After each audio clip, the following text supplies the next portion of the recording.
Bilang isang bansa na may sagana sa mga prutas, ang Pilipinas ay isang lugar kung saan ang pagpili at pagbili ng mga prutas ay isang karaniwang gawain. Isa sa mga prutas na patuloy na bumibihag sa ating panlasa at puso ay ang Crimson Seedless Grapes. Sa sariwang lasa at kahalumigmigan nito, hindi nakapagtataka kung bakit ito ay naging isa sa mga paboritong bunga ng maraming Pilipino. Ang pagkuha ng Crimson Seedless Grapes sa Pilipinas ay isang paglalakbay sa kalikasan at kasiyahan.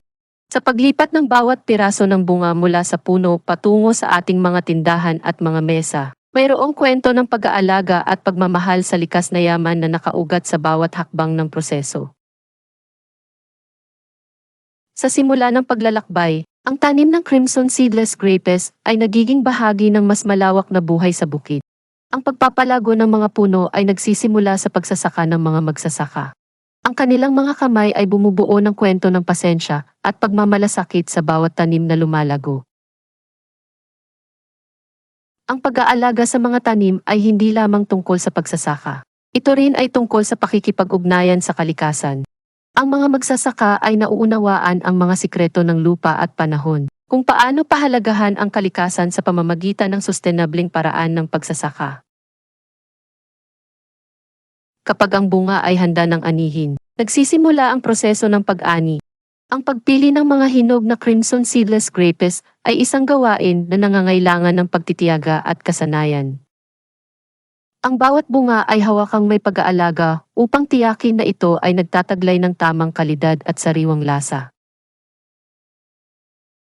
Matapos ang pag-ani, ang susunod na hakbang ay ang paghahanda para sa pamamahagi sa mga tindahan at pamilihan.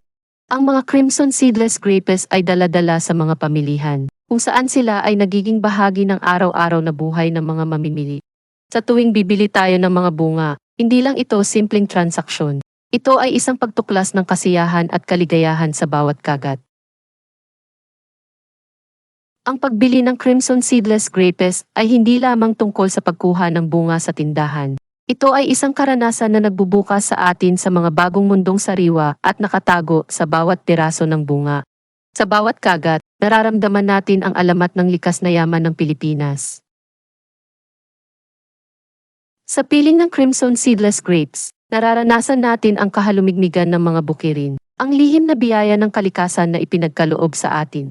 Ang bawat tanim, bawat bunga, at bawat kagat ay naglalaman ng kwento ng pagmamahal sa kalikasan at pagpapahalaga sa mga likas na yaman ng ating bansa. Sa huli, ang pagbili ng Crimson Seedless Grapes ay hindi lamang tungkol sa pagkuha ng sustansya para sa ating katawan. Ito ay isang pagkilala sa halaga ng kalikasan at ang pagtanggap sa biyayang handog nito sa atin. Sa bawat haplos ng bunga sa ating mga palad, naghahatid ito ng pag-asa at kasiyahan sa ating mga puso. Ang paglalakbay sa pagbili ng Crimson Seedless Grapes sa Pilipinas ay isang alaala na ang bawat bunga ay may kwento. Sa bawat kagat, nagiging bahagi tayo ng kwento ng pagmamahal sa kalikasan at pagpapahalaga sa mga likas na yaman ng ating bansa. Sa huli, ang pagiging bahagi ng paglalakbay na ito ay isang pagtanggap sa biyaya ng kalikasan at isang pangako na pangangalagaan ito para sa susunod pang henerasyon.